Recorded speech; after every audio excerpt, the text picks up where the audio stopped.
Delta Force operations can be tough.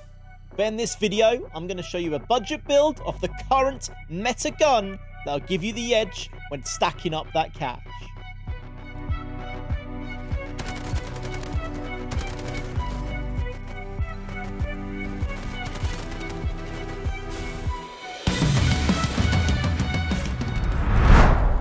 The CI-19 is the current meta AR in Delta Force. Everyone and their nan is running it right now.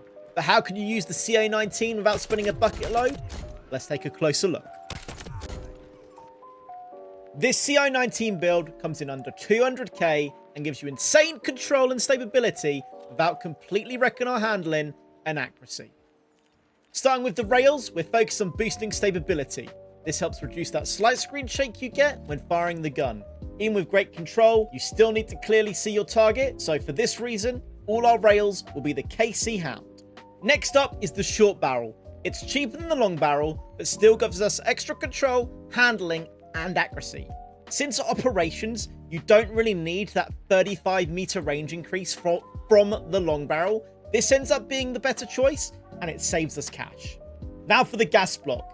In most games, faster fire rate means quicker kills. Well, that is true, but it also makes the gun harder to control. And if you're missing shots, you're not killing faster. That's why we're going with the stable gas block. It gives a huge boost in stability and control, and we do lose a little bit of kill speed, but actually hitting shots is way more important.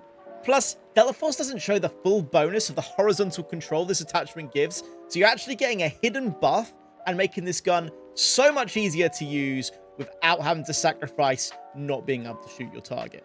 Moving on to the muzzle. We're going with the steel muzzle brake. It's cheap, it gives a big control boost, which helps us stay under the 200k budget, while also giving us that extra control for free.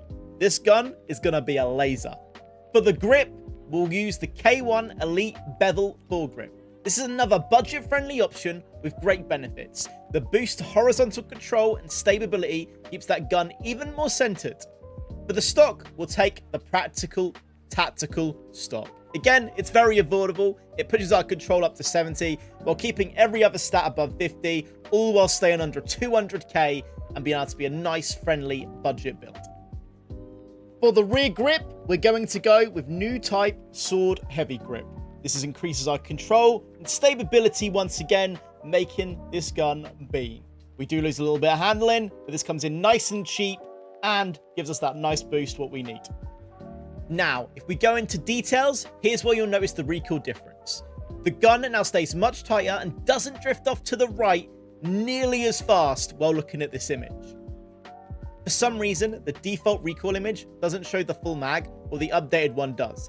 Having a look at handling, yes, we do lose a little ADS speed, but honestly, pre-aiming is king in this game.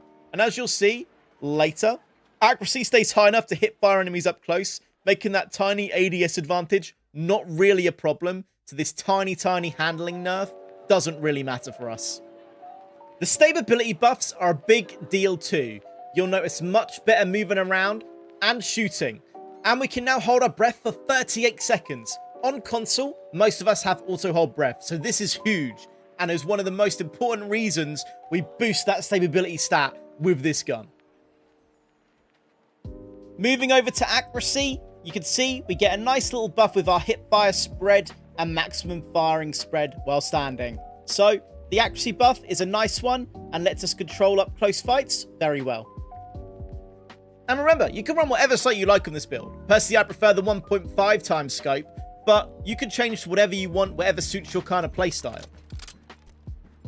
I really love this budget build for this gun. This gun is really awesome, as you can see, as we give it a little shot in the training. I've used this build in a bunch of normal content and been able to take on people running 500k builds for their Vector. This gun is absolutely awesome and absolutely dominates right now. I really wish they'd fixed that not being able to reload in training mode though. I have a couple clips from operations where I've used this gun, but guys, let me know how you get on with this gun. Let me know how you get on with this build. If the costs get too high with scopes and stuff being pushed up, remember, you can change them about a little bit and keep this gun nice and cheap. But this gun absolutely lasers. As you can see, the kill time stays nice and quick, and I absolutely love it. That's it for the build, guys. I'm going to leave you with some footage of me using this build now. If you guys have liked this video, please give it a like. Please give it a comment. The more likes and comments that we get, the more budget builds I will make. Or we could try some expensive builds if that's what you're looking for. Remember, enjoy the video, give it a like, and we'll catch you next time. Enjoy the clips.